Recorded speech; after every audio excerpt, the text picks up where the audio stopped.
Shalom, la parashat Bechokotai commence par un certain nombre de bénédictions que Kadosh Baruch Hu promet d'accorder au peuple d'Israël pour peu qu'ils suivent ses préceptes, donc la Torah. Parmi ces bénédictions, il y a un certain nombre de bénédictions qui évidemment ont déjà été remplies un grand nombre de fois, comme la pluie en son temps et puis toutes sortes d'autres. Mais à côté de ça, il y a aussi des bénédictions qui n'ont jamais eu lieu. Et le Ramban nous dit, Nachmanide nous dit que ces bénédictions seront remplies à la fin des temps. Alors parmi celles-ci, on trouve par exemple la promesse de Vehishbati Chayara min haaretz. Alors on va traduire ici, je ferai disparaître les bêtes féroces de la surface de la terre. En réalité, je voudrais justement parler du différent quant à la traduction de Vehishbati Chayara min haaretz.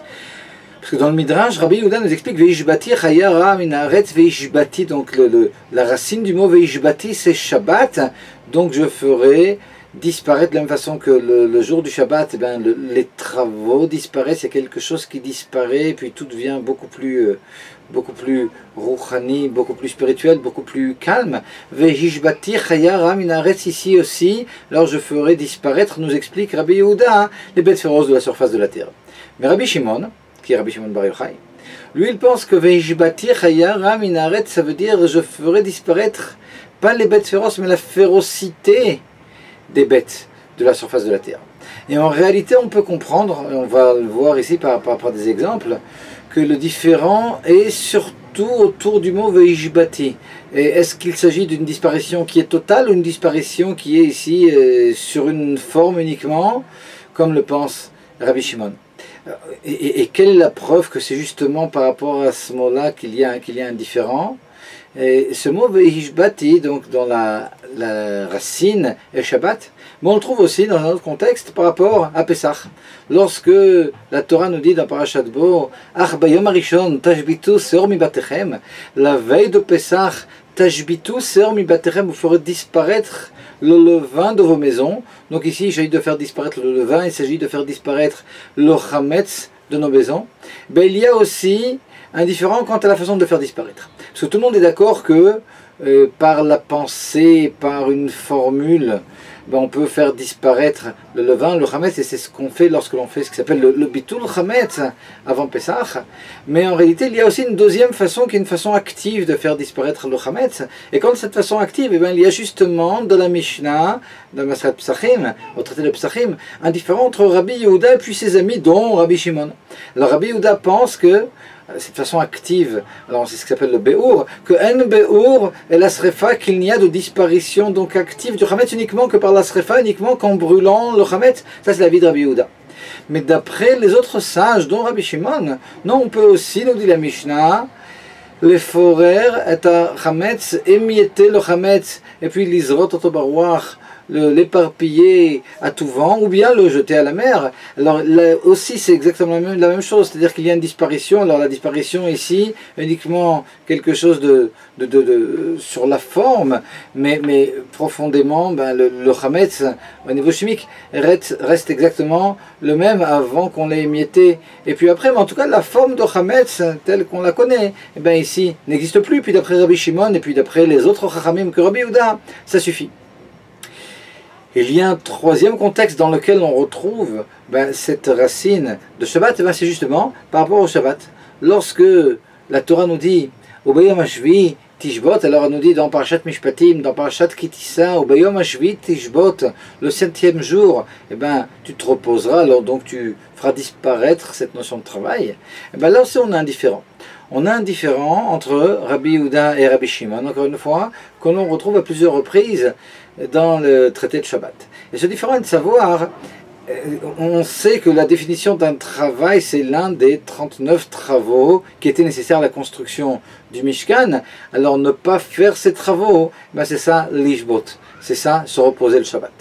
Mais qu'est-ce que l'on considère comme ne pas faire ces travaux? Alors si on fait un de ces travaux, mais d'une façon un peu différente de la façon classique, est-ce que c'est considéré que l'on s'est reposé le Shabbat ou pas? D'après, alors évidemment il s'agit de savoir quelle est cette différence qu'il faut qu'il y ait. Mais malgré tout, d'après Rabbi Yehuda, non, tant que la forme de travail existe, eh ben, on n'a pas encore observé cet Ashbata. D'après Rabbi Shimon, si on a changé un petit peu la forme, ben, ça suffit. Alors, on va prendre un exemple. On n'a pas le droit, pendant Shabbat, de creuser un trou, de creuser un puits dans le domaine public. Et si maintenant, l'idée n'est pas de creuser un puits, l'idée c'est qu'on a besoin maintenant de afar, on a besoin de terre. Alors évidemment tout ça c'est interdit par les sages, ouais, la terre c'est moukhté, etc. Mais je parle au niveau de la Torah. Au niveau de la Torah. Si quelqu'un a creusé maintenant un puits dans le domaine public, mais parce qu'il avait besoin de la terre, ben Rabbi Shimon nous dit, ben non, dans la mesure où tu n'avais pas fait ça pour le trou, mais tu as fait ça pour la terre, tu n'as pas transgressé d'après la Torah, hein, l'interdiction. Alors que d'après Rabbi Yehuda, non, tant que tu as fait le travail, eh ben, ce n'est pas considéré comme une ashbata. C'est-à-dire que faire disparaître le travail, c'est faire disparaître complètement tout ce qui peut ressembler même à ces travaux. Et on retrouve donc la même idée ici, et si on reprend ces trois exemples, que ce soit par rapport à... Veishbati Chayara Minaret, Akadosh Baruch Hu qui nous dit qu'il va faire disparaître les bêtes féroces. Donc d'après Rabbi Yehuda, Akadosh Baruch Hu les fera disparaître totalement.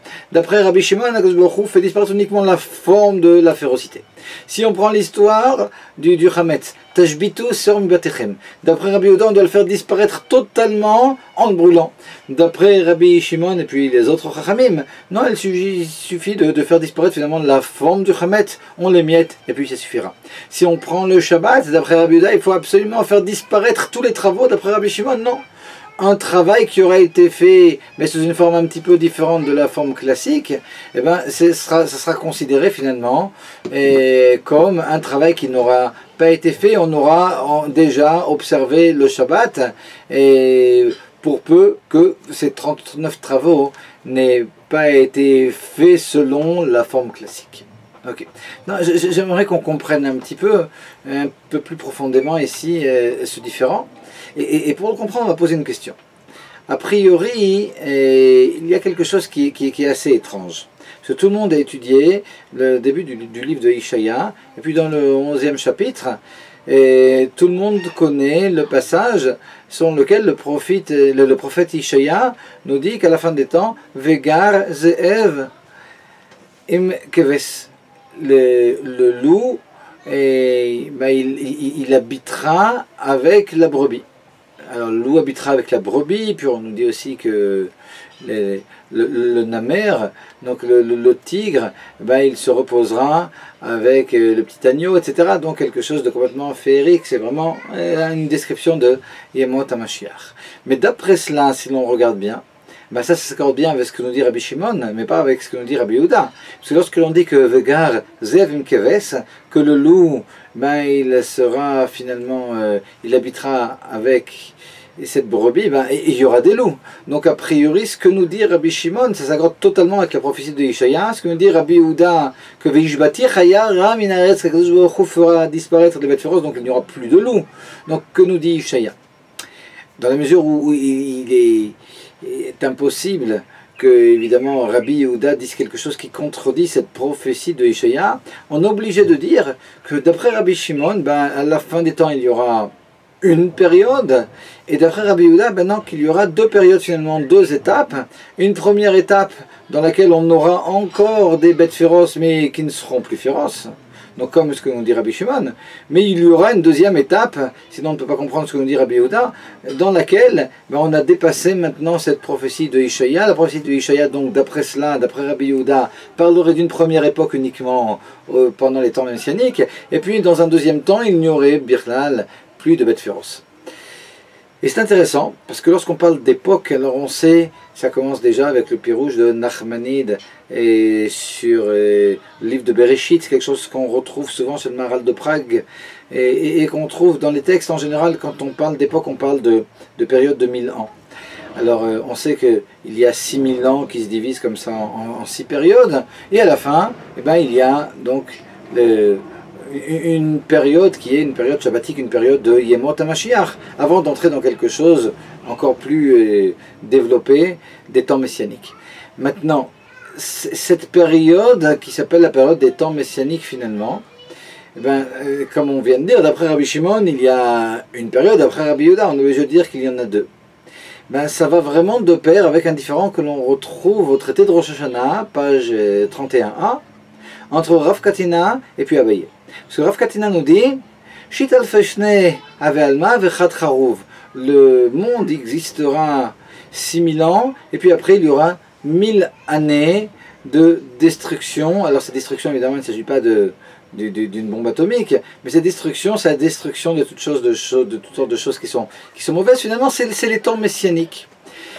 Et Abaye pense, lui, que Shit alve shane ave alma vetrei charouv, qu'il y aura un monde de 6000 ans qui sera suivi de 2000 ans, donc de 2 périodes de 1000 ans. Et le Talmud lui-même fait le rapprochement entre l'avis de Rabbi Yehuda et celui de Abaye. Et donc finalement, ben, on comprend que d'après Rabbi Shimon, qui pense que Veishbatir Chaya Ra Min Haaretz, et le fait qu'Akadosh Baruch Hu fasse disparaître les bêtes féroces, ben, c'est qui fait disparaître finalement la férocité des bêtes. Il n'y a pas 2 étapes. Faire disparaître la férocité des bêtes, ben, c'est finalement ce qui est écrit dans le livre de Ishaïa. Ben, ça, c'est l'époque messianique. Il suffira de 1000 ans d'époque messianique. Comme introduction, évidemment, à quelque chose d'encore plus grandiose. Et d'après Rabbi Yehuda, cette introduction à quelque chose de plus grandiose, ben, elle durera 2000 ans. On a donc ce très charouf comme ces 2000 ans, ces 2 périodes de 1000 ans de destruction, entre guillemets, comme le pense plus tard Abaye. Et donc ça correspond aux 2 étapes que nous fait, que sous-entend finalement Rabbi Yehuda. Une époque dans laquelle on aura évidemment ce qu'il y a écrit dans le prophète de Ishaïa, et qui nous dit que le loup ben, habitera avec la brebis. Et puis on a toutes sortes de descriptions d'autres bêtes féroces, et puis on a des serpents aussi, mais tout ça, ben, ils s'amuseront avec les hommes. Ça, c'est une première période. Et puis la seconde période, d'après Rabbi Yehuda en tout cas, Veishbati Chaya Ra Min Haaretz, qui représente d'après lui une disparition totale des bêtes féroces. Ben, on n'aura plus Birlal de bêtes féroces. Et là, j'aimerais peut-être un petit peu m'attarder sur la signification de ce qu'on vient de dire. Parce qu'a priori, vous savez que dans la Chassidoute, on parle souvent de 2 étapes. Une étape qui s'appelle Itkafia et une étape qui s'appelle Itapra. Itkafia, c'est le fait de se faire violence. Alors si l'on parle de mauvaises midotes, ben Itkafia, j'ai encore peut-être certains mauvais traits de caractère, mais je me force. Je me fais violence, je me casse un petit peu, et puis bon ben ça fait du bien finalement. Itapra, c'est le fait d'avoir changé complètement le mal en bien. Alors quelqu'un qui est nerveux et qui utilise finalement cette nervosité, mais pour pouvoir avoir un service divin encore plus fort, ben finalement, alors cette nervosité, il la tourne pas vers autrui, mais vers lui-même, et grâce à cette nervosité, ben, il se lèvera tôt même s'il a peu dormi, etc. Ben, ce qui s'appelle, là, Itapra, on a changé finalement une nature, d'une nature animale à une nature qui est divine. Et là, alors si on considère ce que nous dit Rabbi Shimon, ben, Rabbi Shimon ici, il voit finalement des temps messianiques dans lesquels on a ce qui s'appelle l'Aïtapra, c'est-à-dire a priori, et le deuxième état dont on vient de parler, qui est encore plus beau évidemment que l'Aïtkafia. On va se faire violence, c'est une chose, mais réussir à se changer profondément, évidemment, c'est encore plus noble. Et donc ce Veishbatir Chaya Ra Min Haaretz, cette époque messianique où Rabbi Shimon comprend qu'il y a des bêtes féroces, mais que ces bêtes féroces ne seront plus féroces, c'est encore plus beau que s'il n'y avait pas de bêtes féroces, a priori. Alors Rabbi Shimon, on comprend, les temps messianiques c'est quelque chose d'extraordinaire, c'est finalement le résultat, comme on le sait, de tout ce que l'on aura fait pendant la galoute, et grâce à tout le travail divin que l'on aura fait pendant la galoute, eh ben, on réussira finalement, le fruit de ce travail, un des fruits de ce travail, ben, ça sera le fait de voir que par notre travail, ben, on aura réussi à changer aussi la nature, et la nature des bêtes féroces ne sera plus mauvaise, et les bêtes féroces pourront paître avec les autres animaux, et tout ça grâce à notre travail pendant les 6000 ans de galoute. Si on regarde maintenant la vie de Rabbi Yehuda, alors là il est surprenant parce que si d'après Rabbi Yehuda on dit qu'il y a 2 époques, une première époque dans laquelle a priori on a une Itapra, on a donc changé le mal en bien. Alors pourquoi revenir en arrière maintenant, puis pourquoi on aurait une deuxième époque dans laquelle il n'y aurait plus de bêtes féroces? Si les bêtes féroces ont déjà été changées en bien, c'est encore plus beau que le fait de les faire disparaître, c'est encore plus noble. Donc on ne comprend pas trop la vie de Rabbi Yehuda. En passant, dans la mesure où la vie de Rav Katina est celui qui est retenu en fin de compte dans le passage du traité de Rosh Hashanah, et la vie de Rav Katina finalement elle correspond à la vie de Rabbi Shimon. Alors on sait que la halacha, et on parle aussi de la halacha en pensée juive, elle est comme Rabbi Shimon. Mais malgré tout, on aimerait quand même comprendre un peu la vie de Rabbi Yehuda qui a priori est inversée. Alors d'abord on a un mal qui est tourné en bien, puis après on a plus mal. C'est tourné en bien, pourquoi ne plus l'avoir? Alors là, ce que je dis, c'est personnel, je ne l'ai pas vu écrit, mais il faut peut-être ici comprendre que d'après Rabbi Yehuda ne comprend pas comme Rabbi Shimon.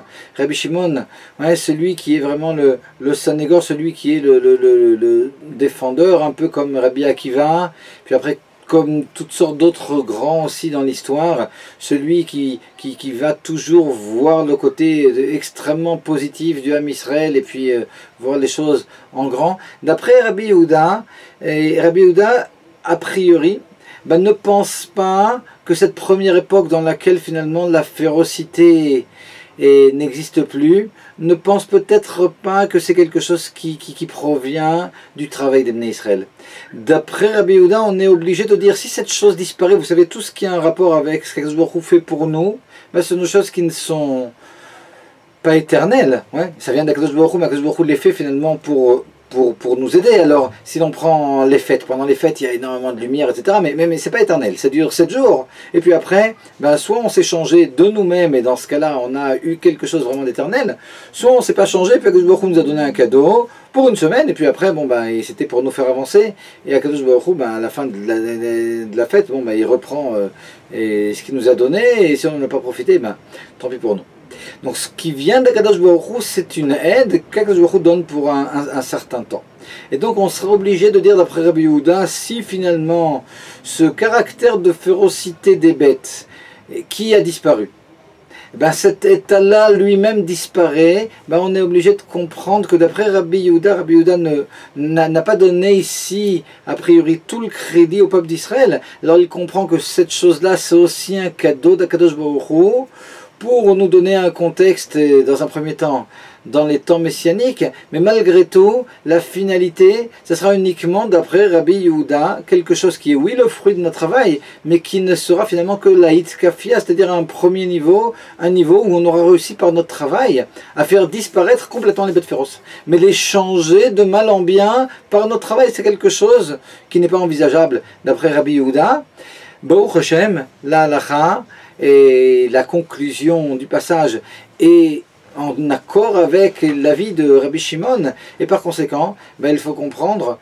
que comme le comprend Rabbi Shimon, le travail qui est fait par le Ham Israël avec toutes les montées, les descentes, avec toutes les bonnes résolutions qu'on veut prendre, et puis finalement qu'on ne réussit pas à accomplir totalement, puis on se décourage souvent, on décide toutes sortes de choses de ne plus faire, toutes sortes de choses négatives, malgré tout on les refait, ou bien on prend sur nous toutes sortes d'engagements, puis on ne les accomplit pas, et puis on risque de se décourager. Alors le message de Rabbi Shimon, c'est vraiment de nous encourager, de savoir que non, par nos actions, malgré les apparences, et si on arrive à s'encourager et à comprendre que les montées, les descentes, c'est quelque chose qui est naturel. Mais alors on se rappelle que des montées, les descentes, on les met de côté, on n'en profite pas finalement pour se décourager puis pour baisser les bras. On arrivera réellement à cette promesse qui est faite par Akadosh Baruch Hu, que par le fruit de notre travail, on arrivera à Veishbati Chaya Ra Min Haaretz, on arrivera complètement à changer la face du monde.